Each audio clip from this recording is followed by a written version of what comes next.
नमस्ते जोजोलपा गाइज, म नालामी पासा। आज चाहिँ हामी धेरै सङ्घर्षपछि बाउ छोराको सङ्घर्ष र थोरै मान्छेले हामीलाई सहयोग गर्नुभएको छ। धेरै थोरै अब सहयोग भनेको त्यही हो, 4-5 होइन, अब त्यो हिसाब गरेर पछि आइहाल्छ। अहिले चाहिँ हामीले नर्मली रूपमा खोपचाको कपाल र यो खोपचाको पछाडि आज सकाएर ल्याएको छौँ र यो भङ्गारोहरू यिनीहरू अरू यो यहाँ राख्ने बनाउन दिइरहेछौँ। भ्याइ नभ्याइ भइरहेछ र हाम्रो नालामा पनि अब लाखे सुरु हुनेछ। यो लाखे चाहिँ 100औं वर्ष जाओस् भन्ने हाम्रो छोराहरूको र सबैको चाहना छ।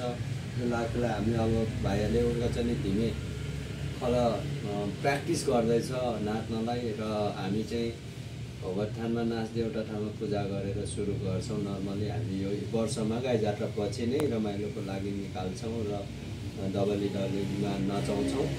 विशेष त मेरो भन्नु केही छैन। तपाईँहरू अब एकदम मनकारी हुनुहुन्छ भने अब म पनि सानै अब धेरै भएर होइन कि एउटा कला धर्म संस्कृति सम्पदा जोगाउनु पर्छ भन्ने हिसाबले चाहिँ एउटा हाम्रो नालामा नभएको हिसाबले हाम्रो बाबुहरूको हाम्रो सबैको सल्लाह अनुसार चाहिँ यसो गरेको छौँ। र तपाईँहरूले सहयोग गर्ने मन छ भने कृपया मलाई यो नम्बरमा फोन गर्नु होला अथवा भेट्नु होला होइन। नालावासीले सहयोग गर्नुभयो भने म यस्तो कार्यहरू गर्दै जान्छु।